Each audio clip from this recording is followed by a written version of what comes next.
Welcome to our channel. Today we how to backup CSV backups from HubSpot to Google Drive. Quick tutorial step by step clearly. To begin backing up your CSV files from HubSpot to Google Drive, start by logging into your HubSpot account.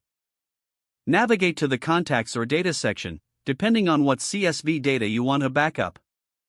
Select the specific data or contacts that you wish to export.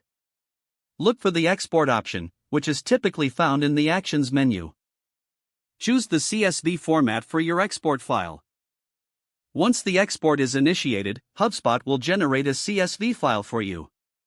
When the file is ready, you will receive a notification or an email with a download link. Download the CSV file to your computer. Next, open your Google Drive account in a separate browser tab. Choose the location in your Google Drive where you want to save the backup. Click on the New button located on the left side of the Google Drive interface. Select File Upload from the drop-down menu. Locate the downloaded CSV file on your computer. Select the file and click Open to upload it to Google Drive. Wait for the upload process to complete, which may take a few moments. Once uploaded, confirm that the CSV file appears in your Google Drive. You have now successfully backed up your CSV files from HubSpot to Google Drive. If the page does not load, refresh the browser or try again in a private or incognito window. Make sure you are using the correct email address, then retype it carefully to avoid small typos. If your password is not accepted, use the Reset option and create a new strong password you can remember.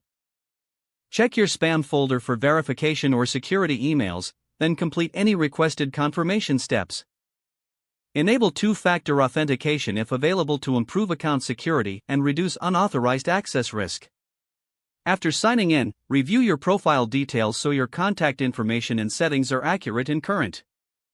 If you see an error message, note it down and try again after restarting your device and internet connection. Log out when you finish, especially on shared devices, to keep your account and payment information secure. If the page does not load, refresh the browser or try again in a private or incognito window. Make sure you are using the correct email address, then retype it carefully to avoid small typos. If your password is not accepted, use the Reset option and create a new strong password you can remember. Don't forget to like this video and subscribe to our channel for more step-by-step tech guides.